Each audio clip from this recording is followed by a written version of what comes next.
नमस्कार दोस्तों, कैसे हैं आप सब। जहां तक उम्मीद है आप सब बहुत अच्छे होंगे। दोस्तों आज के इस वीडियो में हम लोग जानेंगे वीर आला उदल की अनकही कहानी। इनकी वीरता के किस्से आज भी बुंदेलखंड समेत उत्तर प्रदेश के बड़े बड़े हिस्सों में गाए जाते हैं। आज हम जानेंगे आला उदल की पूरी कहानी।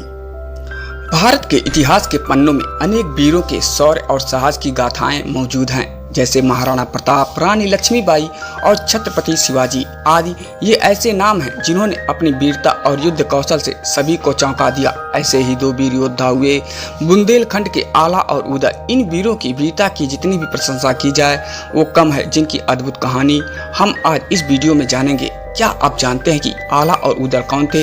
क्या आप जानते हैं कि आला और उदल ने किस बड़े योद्धा को हराया था? आइए इन सभी प्रश्नों के उत्तर को आज के इस वीडियो में हम लोग जानेंगे। दोस्तों अगर आप इस तरह का वीडियो देखना पसंद करते हैं और चैनल पर नए हैं तो चैनल को लाइक कर दें, सब्सक्राइब कर दें और लोगों में शेयर कर दें। चलिए वीडियो को आगे बढ़ाते हैं और जानते हैं आला उदल की पूरी कहानी के बारे में। 12वीं सदी में बुंदेलखंड के महोबा के दशरथपुरवा गांव में दो ऐसे भाइयों का जन्म हुआ था जो बचपन से ही बहुत पराक्रमी थे। पराक्रमी होने के साथ साथ इनको शास्त्रों का ज्ञान भी था। इन दोनों भाइयों के पराक्रम को देखते हुए इन्हें युधिष्ठिर और भीम का अवतार भी बताया जाता है। आला उदल की गाथा उत्तर प्रदेश के एक बड़े हिस्से जैसे बुंदेलखंड, कन्नौज और कानपुर आज तक में मशहूर है। बुंदेली इतिहास में तो आला उदल का नाम बड़े ही सम्मान के साथ लिया जाता है। यहाँ तक कि बुंदेलखंड में आज भी इनकी वीर गाथा गाई जाती है। दोनों को दशराज और दिवला का पुत्र माना जाता है। दशराज चंदेल वंशी राजा परमल के सेनापति थे। आला को मां शारदा का परम भक्त माना जाता है। साथ ही ऐसा भी कहा जाता है कि मां ने उनकी भक्ति से प्रसन्न होकर उन्हें अमरता का वरदान दिया था। आज भी बैरमगढ़ के मां शारदा के मंदिर को लेकर ऐसी मान्यता है कि वहां हर रात आला मां की आराधना करने के लिए आते हैं। रात को सफाई करने के बाद मंदिर के कपाट बंद कर दिए जाते हैं, लेकिन सुबह जब ये कपाट खुलते हैं तो यहाँ पूजा करने के साक्ष्य प्राप्त होते हैं। इतना ही नहीं, स्थानीय लोगों के अनुसार 800 साल बीत जाने के बाद भी महोबा के उदल चौक से उदल के सम्मान में लोग यहाँ घोड़े पर सवार होकर नहीं जाते। यहाँ पर शादियों के समय में दूल्हे को घोड़े पर बैठाकर नहीं निकाला जाता।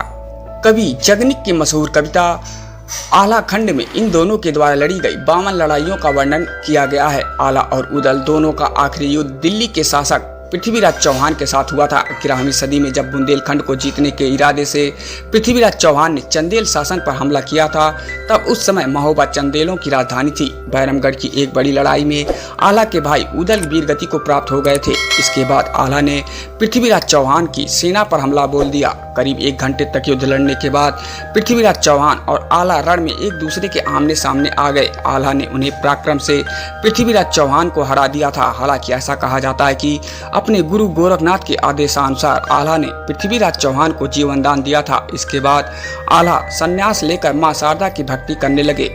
आज के समय में भी बुंदेलखंड के लोग आला गीत गाते हैं। बुंदेली कवियों के द्वारा आला के गीत भी बनाए गए हैं, जो सावन के महीने में बुंदेलखंड के हर गांव में गाया जाता है। आज भी वहां शाम को चौपाल पर लोग आला के गीतों का आनंद उठाते हैं। महोबा में अधिकतर सामाजिक संस्कार आला उदल की कहानी के बिना पूर्ण ही नहीं माना जाता। यहाँ पर बच्चों के नाम भी आला खंड से लेकर रखे जाते हैं। पूरे महोबा और बुंदेलखंड में कई ऐसे स्थान हैं जो दोनों योद्धाओं को और उनकी वीरता की याद दिलाते हैं। तो ये थी आला और उदल की पूरी कहानी। तो दोस्तों आपको हमारा वीडियो कैसा लगा आप हमें कमेंट करें और चैनल पर नए हैं तो चैनल को लाइक करें, सब्सक्राइब करें और लोगों में शेयर करें। धन्यवाद।